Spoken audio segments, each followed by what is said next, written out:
कि हज़रत अबू सालेह रहमतुल्लाह ताला अलैह अल्लाह ताला के बहुत ही नेक बंदे। आप क्या करते हैं कि दरिया के किनारे आप बैठे हुए हैं और आपको भूख ने सताया, कोई चीज़ खाने के लिए मिल नहीं रही थी। आपने देखा कि दरिया के पानी के ऊपर तैरता हुआ एक सेब नज़र आया और आपने उस सेब को उठाया, उठाकर आपने सेब खा लिया। जब आपने सेब को खा लिया, फिर दिल में ख्याल आया कि यार मैंने इस सेब के मालिक से पूछा नहीं है, मैंने बग़ैर पूछे खा लिया है। अगर क़यामत के दिन अल्लाह ताला ने मुझसे इस सेब के बारे में सवाल किया तो मैं क्या जवाब दूँगा। परेशान हो गए, बेचैन हो गए। तो जहाँ से वो पानी आ रहा था आप उस सम चल पड़े।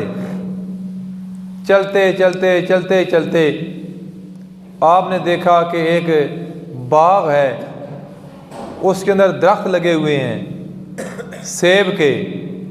उसकी शाखें जो हैं कि वो पानी की तरफ झुकी हुई हैं। आप समझ गए कि यार जो मैंने सेब खाया है वो इसी बाग का होगा। आप गए, आपने जाके देखा कि बुज़ुर्ग बैठे हैं। उनसे जाके अर्ज़ किया, बाबा जी मैंने आपके बाग का एक सेब बग़ैर इजाज़त के खा लिया है, अब आपसे माफ़ी मांगने के लिए आया हूँ। अल्लाह रसूल की रज़ा की खातिर आप मुझे माफ़ कर दें। वो समझ गए कि एक सेब खा के मेरे पास आने वाला ये कोई आम नौजवान नहीं हो सकता।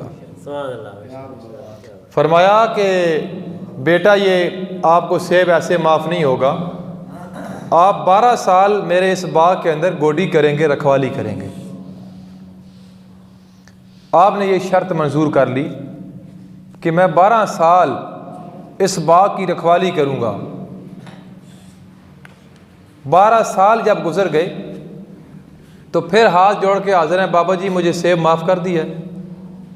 फरमाया बेटा नहीं, एक मेरी शर्त और है कि एक मेरी बेटी है जो कानों से भी मज़ूर है, आँखों से भी मज़ूर है, पाँव से भी मज़ूर है, आप उसके साथ शादी कर लो।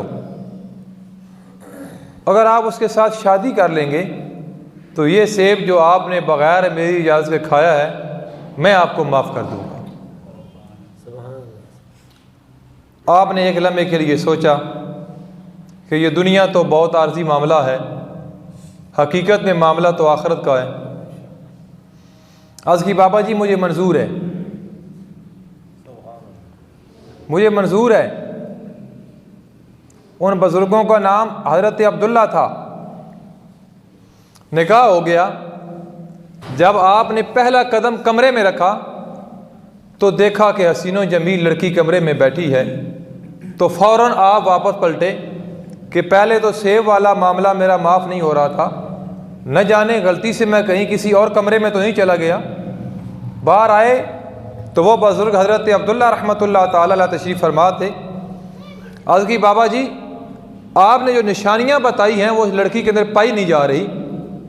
आपने मुस्कुरा के फरमाया कि बेटा मैंने ये जो कहा था कि मेरी बेटी आँखों से मज़ूर है, इसका मतलब ये नहीं था कि इसको नज़र नहीं आता, इसका मतलब ये था कि मेरी बेटी ने आज दिन तक किसी गैर महरम को देखा ही नहीं है। मैंने ये जो कहा था कि मेरी बेटी पाँव से मज़ूर है, इसका मतलब ये हरगिज़ नहीं था कि मेरी बेटी चल नहीं सकती, इसका मतलब ये था कि मेरी बेटी ने आज दिन तक अपनी चार दीवारी के बाहर कदम नहीं रखा। मैंने जो ये कहा कि मेरी बेटी कानों से मज़ूर है, इसका मतलब ये नहीं था कि मेरी बेटी को सुनाई नहीं देता, इसका मतलब ये था कि मेरी बेटी ने आज दिन तक किसी गैर महरम की आवाज़ को सुना भी नहीं है। आप मुझे बताओ, जिस अब्दुल कादिर जिलानी रादी अल्लाह ताला अन्हो की माँ इतनी नेक हो, जिस अब्दुल कादिर जिलानी का बाप हज़रत अबू सालेह इतना नेक हो, तो फिर बेटा अब्दुल कादिर जिलानी जैसा क्यों ना पैदा हो।